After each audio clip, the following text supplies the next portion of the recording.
but welcome to all of you. Welcome to the webinar from the car. As you can see, what can I say? This is the result of living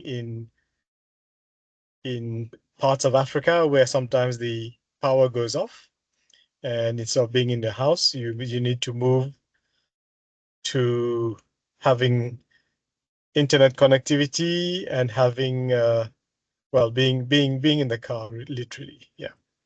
At least I've got aircon. Yeah. So we'll just give a few minutes for the others to join in before we get started.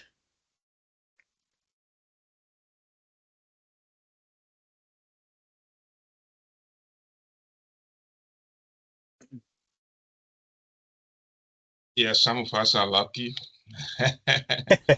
Yeah. We don't normally have power outage. So. No, we don't. Yeah. Well, today, I don't know what's happened.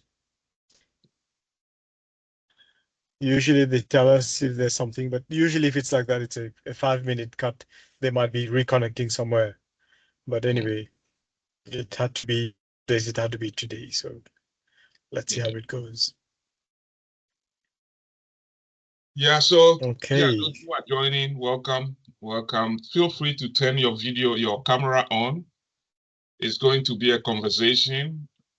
So we would like to connect, we would like to know you, not only seeing our faces, we would like to see your faces and question and answers, unless you are in your bathroom and you don't want to show yourself.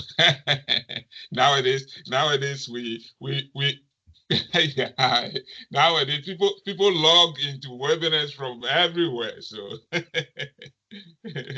Yeah. Okay. All right. Yeah. But by all means, please, you can say hello in the chat if you want to. In fact, we will have a quick exercise in a few minutes where we'll be asking you to put something in the chat. So yeah, let's get started then. So good morning, good afternoon, and good evening, everyone. Welcome to this third webinar at the end of the second week of e-conversations. It's in a series of webinars being organized by the Commonwealth Secretariat in collaboration with the Digital Agri-Hub based at the University of Wageningen, and in collaboration with our partners, so we have AGRA, Farmerline, and the GIS program DIASCA, and DIASCA stands for Digital Integration of Agri Supply Chains Alliance.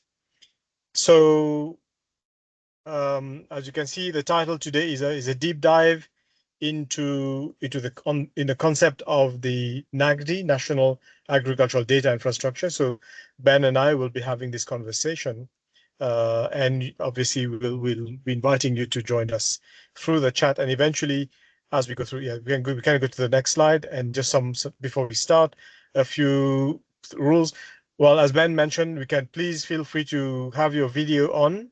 The microphones, I think, are automatically switched off, but as you go through and when there are questions, please raise your hand and we can get you to engage with us and with the rest of the audience. And yeah, so next slide. I'll just yeah, just to recap, in the last two sessions, we started the conversations talking about, what is DPI and so on, and we saw some presentations, some definitions from the World Bank, the way they've defined it, and what we saw was, the need for a DPI when you regroup around the use of a shared infrastructure, you're able to then connect more systems to each other, and you see an explosion, but a lot more interconnections that are possible and data sharing. And last week we talked about why the need of how does the DPI approach now fit into this agri-food systems transformation context, where we saw what were the advantages of using DPI and how is it useful at an individual level, at the level of an organization, for example, the value chain approach, and then eventually, how does DPI make sense, and digitalization and DPI eventually make sense to this global move for agri-food systems transformation. So as we go, next slide, please, Indar, thank you. And as we go through the literature, we find that people talk of DPI. Obviously, now the conversations are evolving. We have different terms being introduced. For example, if you see on the slide now, this document from JICA and the Boston Consulting Group dating back from last year, around this time last year. We're talking about the unified data highways being the new frontier for DPI. Obviously, we're talking about DPI.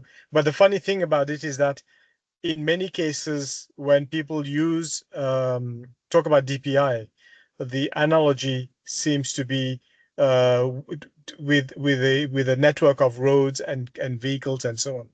So perhaps maybe as we get started and just to get warmed up and get you interacting with us, maybe just write down a few of your ideas about why do you think the road network is a good analogy to explain the concept of DPI? Or if you have used it before, where do you find that there are challenges with this analogy? Because as you can see, the report from JICA and BCG talks about this, and in fact the picture on the cover of the document is a big highway around in an urban context. But in fact, what happens also is that Ben and I have been using something similar, and you can see the diagram there, during these 4 national dialogues that were held in the context of consulting on the concept of the NAgDI, and eventually now leading to the development of this policy guide that will be released in a couple of weeks' time. All right, I don't see much interaction happening on the chat, so we'll just move on to Ben. No. I want to follow up on your question. So just as Christian was explaining, a lot of documents and reports are using the analogy of road infrastructure or transport infrastructure to DPI. So that's what Christian was asking. What those who are expert in DPI, or even if you are not an expert in DPI, just thinking why are they using this analogy? If you have something to contribute, just raise your hand, and my colleague will enable your audio to jump in. Just use the icon there, raise your hand, because we just want to talk. We just want to have a conversation today. So any thoughts before I proceed with what Christian was saying? Any thoughts? Anybody? People don't want to show their faces, except one person. Yeah. No reaction, nothing. Okay. Somebody. Tanvir raised his hand. Okay. Can you? Yes. Tanvir, I think you can turn your audio on and say something quick. No, thank you. Thank you, colleagues. My understanding why actually in the globe, around the globe, they are using this analogy for road network or train network, because this is about public infrastructure, not private infrastructure. Okay. One of the important thing is built by public money. It's a public property, so everyone can access. That is the one thing, because road network built by the public authority with some policy, guidelines, rules and regulations, traffic laws and other stuffs. And private entity, private bus companies do their businesses on top of the road network. Private vehicle and other different innovative ways they use their this network. So that is a very nice way of explaining the digital public infrastructure. So infrastructure that built by the public property, Okay. public money, and Okay. that is open for private innovation. And there are some policy and guidelines to ensure the safety of road network and the vehicle and the passengers. Safety Thank for you. all. Thank you. Thank you. Thank you. Can you please tell us who you are? Oh, sure. Yes. My name is Tanvir Kadir. I'm right now working with MSC Global as an senior digital public infrastructure consultant, and in parallel, I am also working for Asian Development Bank for as a consultant. And previously, I worked for Bangladesh government, one of the Bangladesh government's digital transformation agency, HY, for last 1 decade. So that is in short. Thank you. Thank you. Thank you. Thank you very much. Nicholas, please. Please introduce yourself and Jess. I think you can turn on your audio, or still you can't. I think you have been enabled to do that. Let's see why. Okay. Okay, because of time, there's a technical issue there. Let's see. Hopefully you'll be able to speak later, but stay in there. don't go. So let me start to add to what Tanvi has said. So that is it. That is the context. So public infrastructure, a road or transport infrastructure that we use all the time, that has been built by the public and is supposed to be used by everybody, both public and private. Anybody can come and do their transport services. Uber can come and build on it, trucks, services, and all kinds of things. So that is it. So for the data infrastructure that we are talking of for agriculture, we are saying the same thing. So we are saying that in each of our countries, there's a need for that kind of infrastructure that will have to be built by the public and has to be used by public and private for their services. And as Tanvi has said, there are rules and regulations, around the use of this infrastructure, public infrastructure, and there should be incentives for people to use it, and there should be people ensuring that we all follow the rules. So that is, for the Commonwealth, we position this within intra-Commonwealth trade. So that's why on the screen now you will see like country A and country B. Okay, so it's like two different infrastructures, two different public national infrastructures that need to talk to each other, that will need to exchange, either transport, road, or data. And what we are saying is that the first part of every infrastructure, every public infrastructure that Tanvi has explained, involves technologies and systems, whether it's telecom infrastructure, whether it's transport infrastructure, road, railways, whether it's energy infrastructure, there are technologies and systems as the backbone of that infrastructure. Okay. Most of the time when we hear of infrastructure, our eyes goes to that big telecom tower. We think that is all the infrastructure. But what we are saying, the framing that Commonwealth brings in is for us to see the difference that is just one part of the infrastructure, the technical infrastructure. So it's a cell tower that is built by Vodafone or MTN or whatever. It's just one.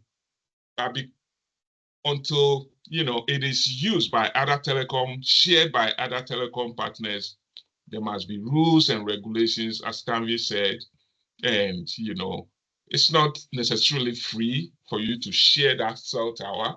You have to pay. So they are all part of the infrastructure. So as you can see from the screen, the tarmac on which the cars drive forms the technical part of the infrastructure, the technologies and the systems. So if you take country B and country A, at the border, you have the technology connecting one country to the other. They are standardized so that when you drive to the border, you don't have to change the size of your car to fit on the road to enter the other country. It's standardized. And each country has its own technologies and systems that allow this to happen. When it comes to the data infrastructure for agriculture, we are saying the same thing. We are saying that for each country, country A, country B, there should be secure, decentralized, standardized, and interoperable technologies and systems in each country to allow data exchange in that country. Okay, so each country has sovereignty over their technologies and systems, but enable it so that they can talk to each other, or they can talk to different countries. So the same applies to, data. Then when you see a road sign, on a road, when you are driving and you see, zebra crossing, what does it signify? What is the meaning? How do you refer to that? Can somebody either write in the box, in the text, or raise their hand? If you see a road sign telling you exit, roundabout, stops, what does that mean in terms of the road infrastructure? What does it mean? If you can raise your hand and take the mic, fine. If not, you can type it in the box.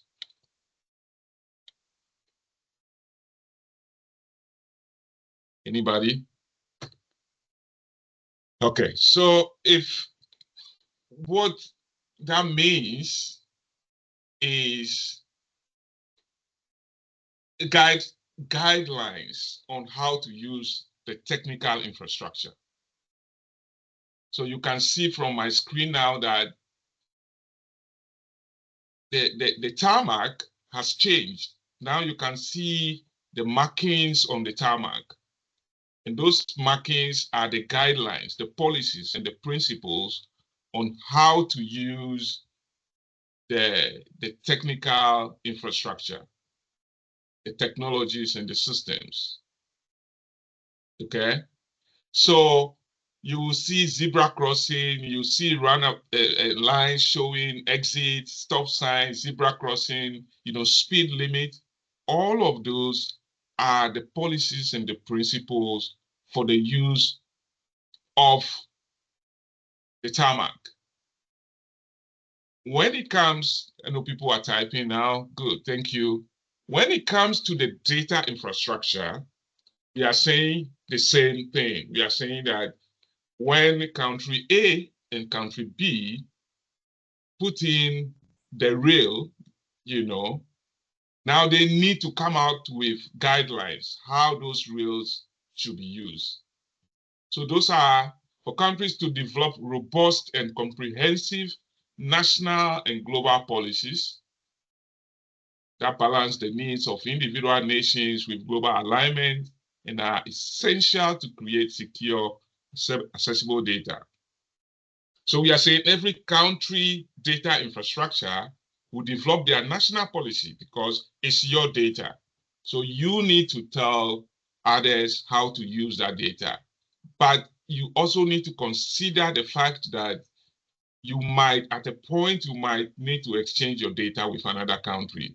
So consider global policies as well whilst developing the guidelines. Because if you don't know, you will drive from one country to another and you'll be driving on your speed limit, whilst when you get to the other country, the speed limit changes. So you need to be aware that, guidelines, they differ from country to country. And when you are a road user, you drive to the border, you see you are entering a new country, you see that, okay, the speed limit has changed. So I need to obey the rules of that country. You are no more in your country. When you see the zebra crossing, you need to respect, exit, you have to follow those. So the same applies to the data infrastructure. The policies will tell you to what extent you will use the data of that country. Okay. Then now you see some blue vehicles running there. They are the data. Okay. So when you come to the road infrastructure, you see the cars in there, different types of cars driving on the same road. Whether you have a big size car or small, you all fit on the road. But the key part is who is now going to enforce the rules, the guidelines, when people need to drive within a speed limit. If you don't have anybody on the road enforcing it, people can drive anyhow. If you don't have, the traffic lights, people will drive anyhow. So you need to enforce the rules. You need a referee. You need somebody that makes sure that people are following the policies and the principles that we discussed earlier. For the data infrastructure, we are saying the same thing, that when you build this in countries, there should be an entity that ensures that your data is not misused. Okay. But we are saying that there should be an independent and transparent governance mechanism mandated by the national government. So that entity will have both operational and technical responsibilities on behalf of the data holders and data owners. So we are saying government should drive the process to build a public infrastructure, but because there's data in this case, which is sensitive, you need a custodian. You need somebody else who doesn't have data to be the neutral person to manage it for everybody, because the purpose is for data exchange. So you need a third eye, somebody else, to allow that to happen, to make sure that people are following the regulations, the rules, the technology is functioning well, it's secure, nobody can break into the infrastructure and pick your data. You need that expertise. And we are saying that should be independent governance mechanism for the infrastructure. Okay. The final part of our definition, our framing of data infrastructure is the incentives, the marketing and the business. So we are saying when you take road infrastructure, there's a business case. Even though it's a public infrastructure, you pay road tax, you pay toll when you are driving on the highway. You will see fast food, and fuel station, charging station on the highway. They are part of the infrastructure, and they pay money to the road infrastructure to be able to, do their business along the highway. And as part of that, they also generate revenue for the infrastructure. Advertisement on the highway, all those things help maintain the road infrastructure so that when there's a pothole, they will fill it. I know some of our countries, we don't normally see potholes filled. It damages our cars. But that is the purpose. You generate revenue to maintain the infrastructure. When there's a broken down, bridge, they can maintain it and all kinds of things. The same way it applies to the data infrastructure. We are saying that at first there should be some innovative financing mechanism to build infrastructure. We are saying our government should not go to the World Bank to take loan to build this infrastructure. It should be built jointly, collaboratively, because of the sustainability. If they go and take loan from the World Bank, it will not be sustainable. So they should be built together by all partners, and there should be incentives for people to allow their data to be shared, to be pooled. So the same principle for road infrastructure applies to. So that is basically, that is what we bring in when we use the same road infrastructure analogy. We don't just talk about it, we put it into 4 parts: technologies and systems.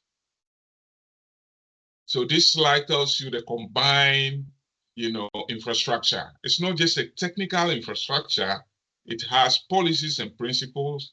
It has the data itself that runs into the infrastructure, that runs across, people will be exchanging, and it has a governance mechanism, and we are saying that should be independent.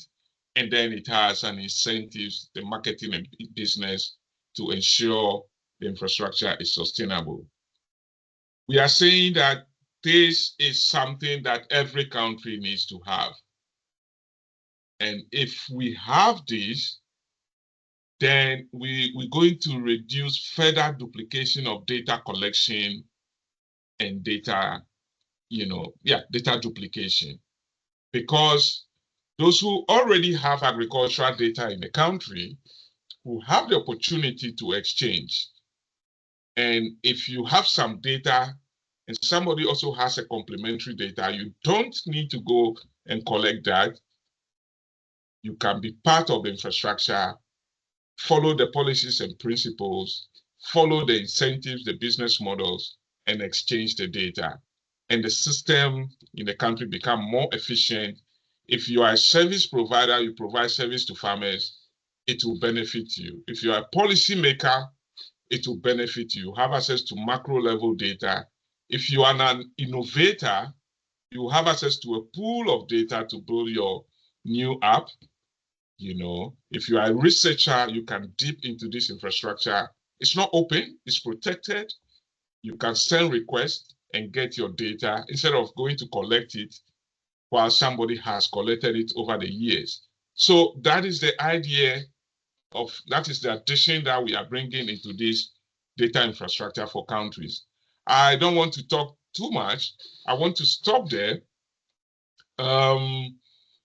Before I hand over to Christian for the next step, I want to know if somebody has a question, somebody needs clarification, somebody wants to say something to add to this. Sylvester, they will enable your audio to say, Inde, can you enable Sylvester to talk, please? Anybody else? Good afternoon. Afternoon, Sylvester. Yes, let me show my face. Yeah, show your face, please. Yes. I hope you can see me. You can see, yeah. It's a bit dark. Yes. That's very nice, interesting listening to what you have taken us through. My issue is about the data.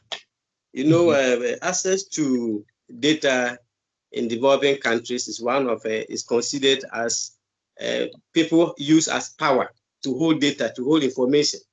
That when you are looking for, you can't get it, you go to them, and then they can now play around and do that kind of. So it is one of the areas that people may not be willingly, they will not be willing just to let it go and to have it aggregated where they will lose that power. That is one part of it. Then people also keep data in silos. One of the reasons because they want to sell it to make money. Okay. So when you are talking about the financial aspect of it, I don't know whether are we going to pay them as we use the data, or what kind of arrangement in place that I am making sure that the public have access to my data, and that doesn't mean that I am losing some money, revenue that I would have otherwise accrued from it. What will be my... So maybe it will be easier when it's about public data, but when it's about individual, let's say farmers or enterprise data, and they are keeping it and then they sell the data and that kind of thing. So we need to look at that. But I really enjoy the way you have taken it from the data, comparing the physical infrastructure to the digital part of it is good. Thank you so much. Thank you. Yeah. So first up, if I want to explain this, it will take us the whole of the afternoon. But just to answer you, I agree with you, data is power, and we want to empower every country. That is the first thing, right? So the idea of what Commonwealth is doing is to empower every country to make business out of the data. That is country level first, country level. So if we don't do it, private sector guys will make money out of the country. So this national infrastructure empowers the country to do that. By doing that, individuals also do their business. It's not too much of control, but people have already invested in the data. So you keep your data. We are not asking you to come and centralize the data. You keep your data and you can monetize it, not to sell it. You can monetize it. People can send requests, and then you can release access to the one you want to release, and then people can use it. That is the idea. And in doing so, you empower each other, right? So on the other side, where the second part, I can't remember the second part, but can you remind me of the second part of your question, or Christian? Yes, partly you have answered this. The second part has to do with whether you are going to pay them right away or as they use the data. You have answered that, yes. Okay. So in principle, we are not saying you sell data too much. That's not what we are saying. But the issue is that it's your data. You have invested in it over the years, so you should have some incentive. Let me tell you, even the ones that we think is a public data, it's not necessarily free. If it's free, people don't value it. So all that we are saying is create a fence around it at country level, harmonize it, clean it, create value for it. Because now when you are looking for data, you go to the ministries, they give you a PDF document. It doesn't give you any value. But we will help you through this process to create value for your data, and then somebody can pay for it. And then you use that money to continue updating your data so that more people can use it. So it's going to create value for every person that has data. And even those who don't have, they will get the opportunity to do business in the future by creating new types of data that others can. So innovators can. Yeah. So let me stop there.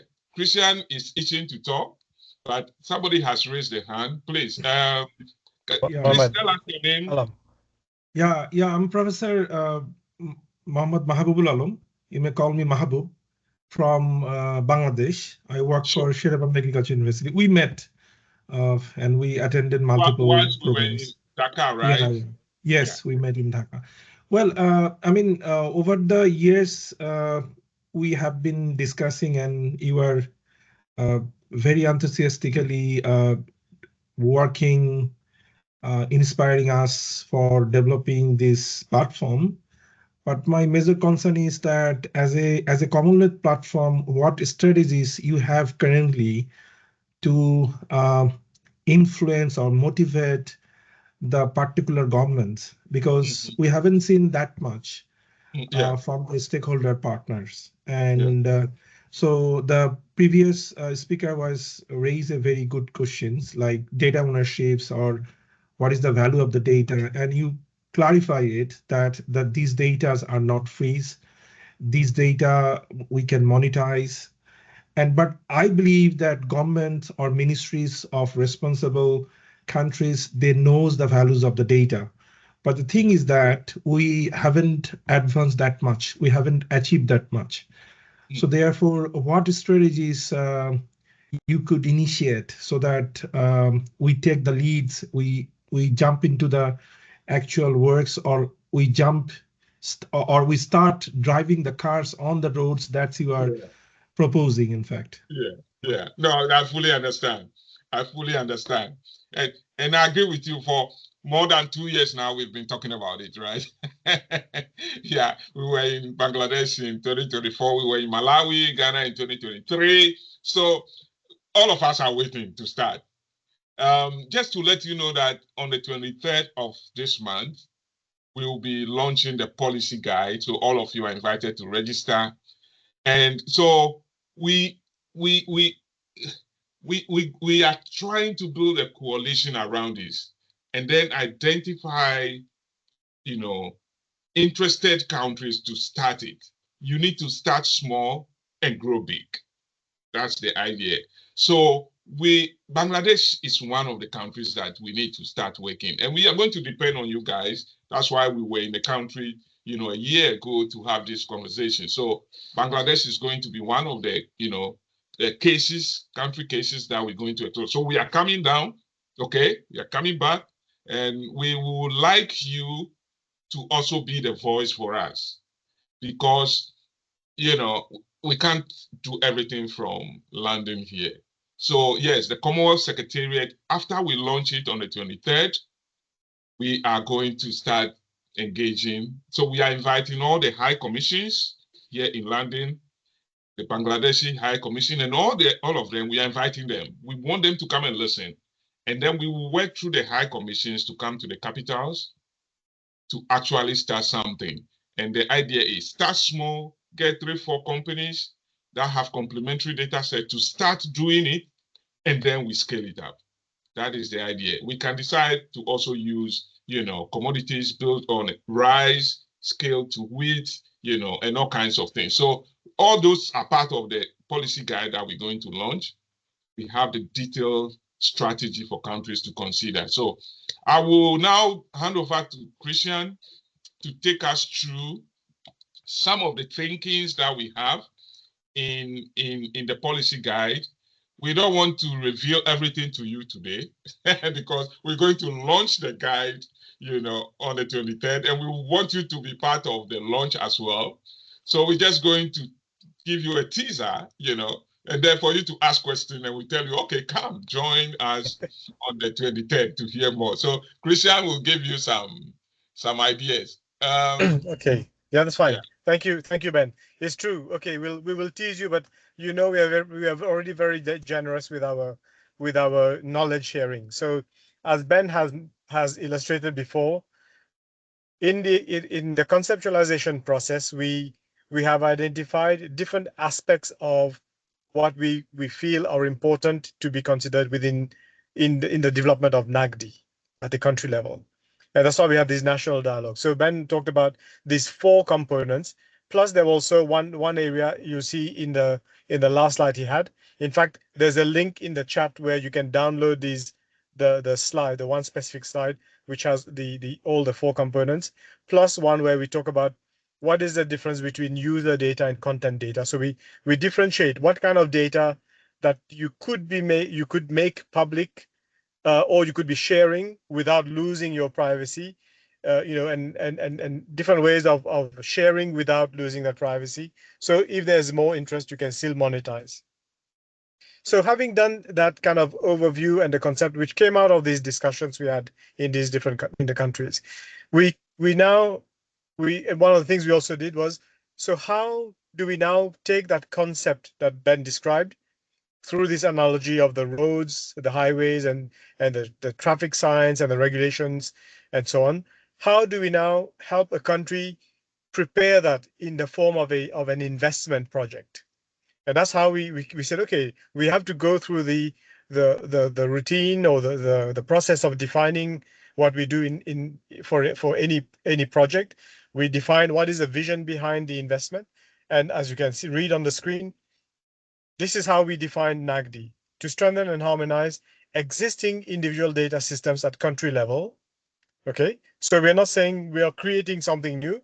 We want to build on what is already existing through an interoperable national data infrastructure, okay, which is the kind of model that Ben described, enabling interconnected infrastructure at regional and global level. So we're saying that the approach of NAgDI itself, and that is where the Commonwealth is demonstrating its value add, is that we're already taking a multi-country dimension in terms of our interpretation, that we're helping each country develop its NAgDI, its national data infrastructure, but for the purpose of being able to connect to others. So keeping in mind that we need to abide by, as Nicholas mentioned, what are the roles of global data standards, data exchange standards. So if we all abide by these, we'll be able to talk to each other.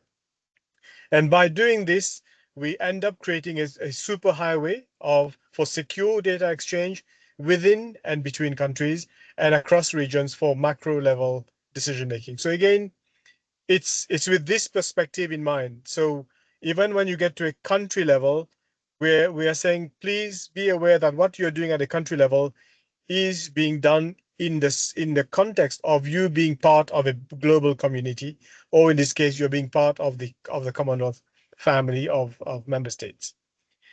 So as we did this, we came up with definitions, and you'll see it in a moment. But for example, we defined goals for NAgDI, and you'll see, for example, here that the goals like foster an enabling environment for data exchange through policies and an independent governance model, establish secure, decentralized, interoperable, and financially sustainable data exchange. So it is not about setting up a system, but creating the environment that the country should set for itself as a goal, that I need to create the enabling environment for my operators to be able to work on a trusted platform. And this trusted platform has to be that it is secure, decentralized, interoperable, and together with our partners, we'll be able to establish such a system. The next slide, Ben, please. So what we did, and you'll see this in the policy guide, we came up with the whole set of descriptions that would fit into the definition of investing in NAgDI as a project. So in the set of slides that we'll be sharing later on, you'll be able to see the details of these. So we have the two goals. We have defined strategic objectives, and for each strategic objective, we have which are again organized under these four components. There are result areas, and under each of the result areas, there are broad activity areas that have been defined. So in the policy guide, you'll see more of the details. We've gone on to take each one of these components and the broad activities, and we've developed them further. But again, this is also another slide that you can download as it's as has already been pasted in the link here, the one where NAgDI as an investment project. Now, the reason why we are also sharing these slides with you is so that you can now have a look at it later on and come back to us and discuss next week in our continued e-conversation about the NAgDI. So, and in the set of slides, we will have each of the four components. It's much more visible, as you'll see in the set of slides. So that's how we now develop it in the form of an investment project. Obviously, then you have the objectives, result areas, activities. Then you can go on to define what are your expected outcomes, outputs, what is the budget that you think you would need. But very often, a lot of countries or stakeholders ask, so what are you proposing? And in fact, we're saying, no, we're not proposing a project to you. We are helping you devise your own project based on the circumstances. I think we can move to the next slide, Ben, to add to what you have said here before, from the question from our brother from Bangladesh. Right. This is the next step when we come to the countries, right? To sit with stakeholders and help you break down each of these broad activities. So as Christian was saying, so the broad activities are listed up to 16 broad activities. But each of these is, you need to flesh it out as a country, because we recognize that our countries are different. We are not the same, right? So you can take one thing to, one size does not fit all. So these are just generic broad activities. And then countries can now take it and say, what do we have under each of these? And how do we build upon it? Where is the gap? Oh, maybe activity 4, we have everything. There's no need for you to invest in that. If you have it already, right? You just have to roll it out. If you have, let's say, for example, stakeholder engagement on establishment of the infrastructure, you need to engage stakeholders. If you have done it already, fine. But if not, you need to get them on board. So yeah, this is part of the policy guide that Christian, Yeah. Okay. So as Ben, in fact, as Ben just described, so there are, four result areas within which there are 4 broad activities, and then within each activity, as I just said, there are detailed activities. Even those detailed activities are still generic functionalities that are required in the establishment of NAgDI. Now, as Ben said, you can either see whether you have it already, but what we're hoping that the Commonwealth can help you with is that we can also help you find out how have other countries dealt with this implementation of these smaller activities. What other good practices are there? What is the experiences? And that's where we want to establish this community of practice. So we share with each other, and eventually, as we go through, we'll develop our own kind of Commonwealth, or even it doesn't really have to be Commonwealth. Is any country will identify the good practices that have been done, that have been achieved in this. So in the end, now, in terms of a project, we came up with 64 detailed activities that have to be classified, and that's then you end up with the next challenge is, so how do I get started? What do I do first? And that's where we decided, based on the discussions we had in the 4 countries, the national dialogues, and the discussions we had in each one, we broke it down into the 64 activities. Now, 64 activities within which you'll still have smaller steps as to how to implement it in terms of how to get it done. And that is what we'll have in the policy guide. A proposed 5-year, like we call it, a figurative 5-year implementation guide, because we're not saying that it will take you 5 years. If your country is already advanced in a lot of these components, it might take you less time.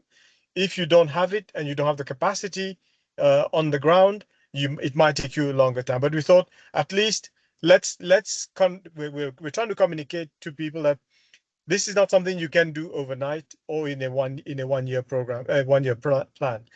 You need to give it the time it requires, because it requires consultation and collaboration before we actually get to the fully functional model. And so what we also then said, we kind of in broad terms, each year has a set of kind of principles that we want you to address. So you start advocating for NAgDI, especially if you haven't got any resources. How do you get to mobilize resources? You need to engage with your stakeholders, engage with decision makers, engage with donors eventually, to start mobilizing the resources to be able to get the financial resources, but also you can also mobilize your internal stakeholders to mobilize their data that they have. So if it's on paper, think about digitalizing in preparation for the NAgDI to be established. Then in year 2, well, obviously you can start in year 1 and it goes on into year 2. The focus is more about collaboration, analysis, and then you start planning how how NAgDI is going to take shape. So again, we are telling people don't rush into starting to do things, because by doing that, you might be moving forward. Others who should have been part of your, should have been together with you, are being left behind. And then that's where you start having this mistrust or distrust developing, where we don't feel that everyone is on board at the same time. So like advocate, engage, mobilize in year 1, collaborate, analyze, plan. In year 3, that's when you really start working on the design, development, and then you launch NAgDI. As Ben said, it will not be one big thing in one go. You start with smaller components, whatever you can build on, quick wins, which demonstrate the value of collaboration. And then that helps you bring more people on board. By year 4, you can then start validating the use and the functionalities of NAgDI, the use of NAgDI. You start implementing on a larger scale. You start operating NAgDI in a way, which, because operation also means that you would have found a way for it to become operational, not necessarily for free. It could be there's monetization of your data, where there is an ecosystem for the operators, the stakeholders using NAgDI. And eventually by year 5, you get to consolidation, you get to market NAgDI as a product within the country, but also externally to other countries. Investors who want to come to the country, they have information about, they want information about your country. Well, you can provide it to them at a cost. And eventually, what we're looking at is how does the model of NAgDI then scale to other countries beyond that. So in the set of slides, you will also see the detailed versions zoomed in of these 4 major components spread over 5 years. And then we've tried to list those 64 activities in terms of which one comes first, which one can wait, and which one can be done in parallel. As you can see, the shadings from the diagram there. There's a question from Max Oluput, who is our friend from Uganda. Will this be aligned with or already aligned to country plans or stand alone?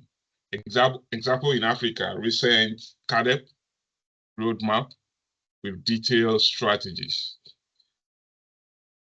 Yeah, thanks, Max. But in fact, well, this is again, I think as we are developing, or we're thinking about implementation of CADEP, especially now in the next 10 years, starting from, in a few months' time, 2026 onwards. In fact, when you think about it, what would be the data infrastructure that the country would need to be able to implement CADEP in the way they've conceptualized it for the next 10 years? To me, I think the message will be that, NAgDI has to be aligned with the country plans, building on what is already existing, and be designed in such a way that it can add value to what you're trying to do.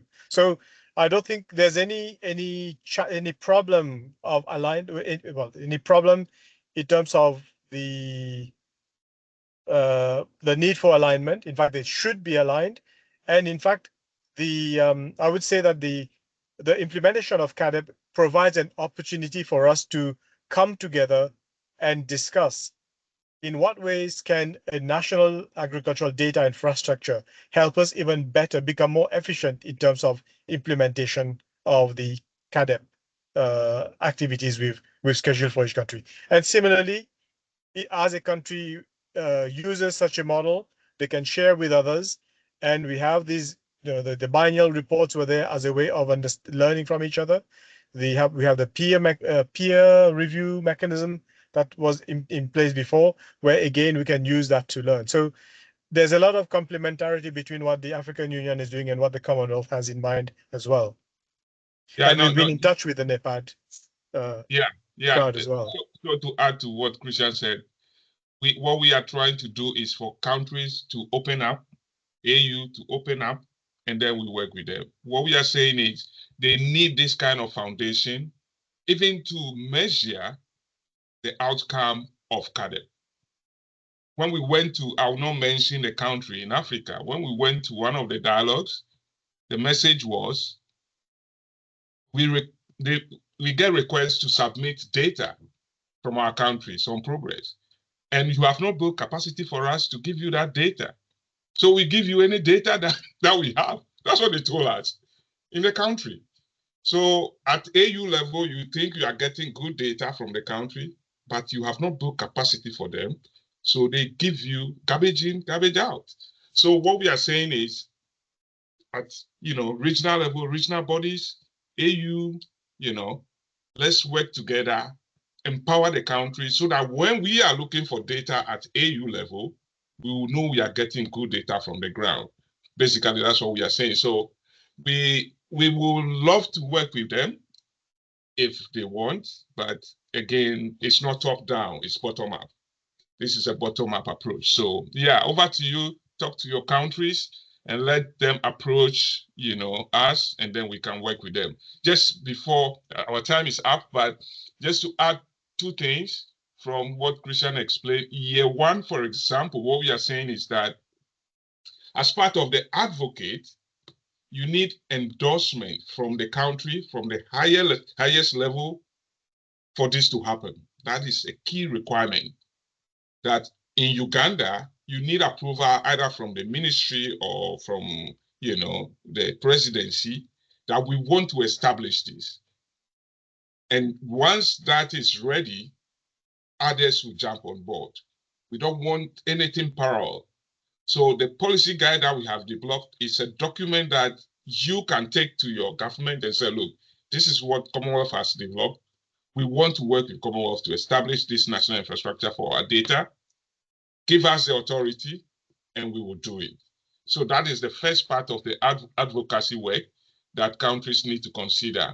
The third year, for example, when we say design, develop, launch, you need to take into consideration all the components that we described. It's not just design, develop technology. No, the design of all the components, the policies part, the governance. By the third year, you are almost there with all these components, all connecting together as a holistic approach to an infrastructure development. So yeah, let me stop there, and then Christian, hand over back to you. I think, Ben, again, definitely this is not a standalone activity. As Ben said, we want NAgDI to be something that is owned by the country, is conceptualized by the country, and we're just providing these guidelines for the country or the stakeholders to think through about what to do. But definitely, and we've seen a lot of cases, many countries, there are already so many activities that are related to agricultural data management, but which are not connected. And we're just saying we don't want to be the nth program that comes in, but we want to be the one that allows you to create a platform to bring all these projects together to talk about collaboration and interaction. Okay, I think, so we don't have much time for discussions, but it's good that we had this kind of interactive sessions. By all means, if you've downloaded these links, these files, which are linked to our ongoing e-conversations, maybe, this is this week's, Ben, just go to the next slide. Just to let you know that we have the ongoing conversations happening on dgroups.io. So, and then this is the D4Ag group where we've had the conversations going for the last 2 weeks. So next week we'll be going on with new questions, additional questions, as well as these elements that that have come up today, more about how the experiences are in terms of implementation. And just to show you the next slide, also, we invite you to join us next week, same time, Friday, 1300 GMT, where we will be now looking at examples of cases of DPI in agriculture. And in fact, we'll be taking you on a world tour next week, hopefully with cases from Belize, Ghana, Malawi, Bangladesh, and then cases in Laos and Sri Lanka as well, implemented by different partners, probably using different approaches. We can see how the approaches are similar or how some of them have gone further in some certain aspects of DPI implementation. And our goal is to be able now to thereafter to look at how can we build on all these experiences to come up with, to consolidate this approach to NAgDI. So yeah, we are kind of more or less on time, Ben. I don't think there's much more after. I think this is the final slide, but this is just to, it was a very quick introduction. As Ben said, we are not revealing everything. We're not giving you the whole policy guide. It will come out on the 23rd, but you have the key elements in those diagrams that we've shared on the chat, which are also in the stored file library of our conversations on D4Ag. Yeah, thank you, Christian. So for next week, you will hear different components of, types of DPI, and what NAgDI is saying is that we need to bring all this together at country level to manage our data. So the cases that you will hear next week is not NAgDI. They are DPI, components of DPI, national ID, and all kinds of things. So bringing them together to be able to manage your country data, your country agricultural data, and then give you the capacity, empower you as a country to make some policy and investment decisions that no other person will come and determine for you. So if there's any burning question that somebody wants to ask, fine. Otherwise, Christian, any concluding message? No, I think let's hope we've been able to give you an idea. But by all means, please do go and study these diagrams and the charts. I think there's a lot in there. Obviously, you will read more about it in the policy guide. But by all means, if you can compare your current understanding of DPI and what NAgDI is with what we have written, in these coming weeks, we can discuss further, because we would want to be in a position by the time we launch the policy guide to start discussing with some of you about where would there be ideal cases for us to start trying to implement help plan the implementation of NAgDI in your countries. Yeah. And okay, Ben. we need what we call champions in the countries. So if you want to be a champion, get in touch with us, because we don't have all the expertise to do it in these multiple countries. We have to depend on you. So if you want to be a champion, get in touch with us. We will start working with you to get it done. Bangladesh, Ghana, Malawi, any country, we are ready. So once again, thank you for taking your Friday night, afternoon, morning to be part of this. And register for the launch. If you are in London area, come to our office. You will find it very useful. We are bringing people from Gates Foundation, X-Road from Estonia, and all kinds of people to come and have good conversation around it. So thank you very much for your time. Join us this week to listen to some of these practical cases from the ground. Great, thanks. Well, thank you, Ben. Thank you, everyone. And see you online in the week, during the week, and again during the webinar next week. Yeah, right. the discussion, the weekly discussion as well. Share your experiences from the ground. Thank you. All right. All right.